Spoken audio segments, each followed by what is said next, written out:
રાજકોટમાં 4 વર્ષની વિદ્યાર્થીનીના ગુપ્ત ભાગે શિક્ષિકા દ્વારા ઈજા પહોંચાડવાનો મામલો. કર્ણાવતી ઇન્ટરનેશનલ સ્કૂલના શિક્ષક મિત્તલબેન વિરુદ્ધ નોંધાઈ પોલીસ ફરિયાદ. પોક્સો તેમજ એટ્રોસિટી કલમ હેઠળ નોંધાઈ ફરિયાદ. નર્સરીની વિદ્યાર્થીનીના ગુપ્ત ભાગે પેન અથવા આંગળી વડે ઈજા પહોંચાડવાની નોંધાઈ ફરિયાદ. વિદ્યાર્થીની હાલ જનાના હોસ્પિટલમાં સારવાર હેઠળ.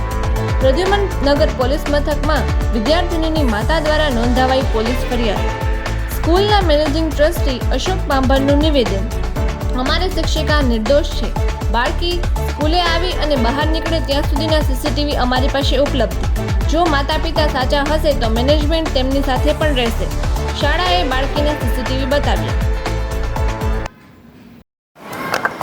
શું કહેશો? ખાસ તો કર્ણાવતી સ્કૂલના એક શિક્ષક ઉપર ફરિયાદ દાખલ થઈ છે, મહિલા શિક્ષક ઉપર.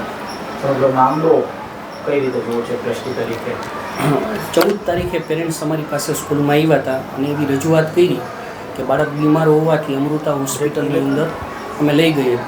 તો અમૃતા હોસ્પિટલનો રિપોર્ટ આવેલો કે ભાઈ ઉનાળામાં બાળક પાણી ઓછું પીવે છે એટલે એને યુરિન ઇન્ફેક્શન છે.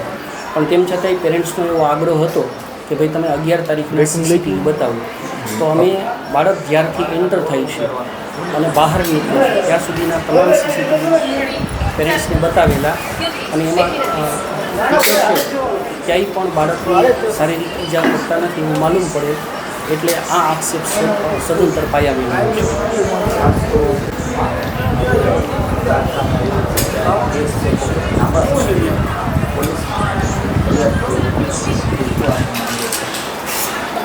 પોલીસ કેસ કરેલો છે એવું 15 તારીખે અમને માલુમ પડેલો અને પોલીસ પરથી ફોન આવ્યા તરત જ અમે હોસ્પિટલની અંદર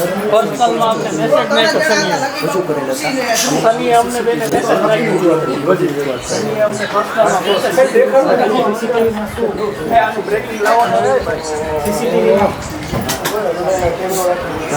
સીસીટીવીની અંદર બાળક જ્યારથી દાખલ થાય છે ત્યારથી શરૂ કરી અને બાળક કેમ્પસ છોડે છે ત્યાં સુધીના તમામ સીસીટીવી બતાવેલા અને એમાં ટીચર છે એ બાળકની બાજુમાં પણ કહી જતું નથી. બીજા ટીચર એક્ઝામ લે છે એવું સંપૂર્ણપણે સાબિત થયેલું છે.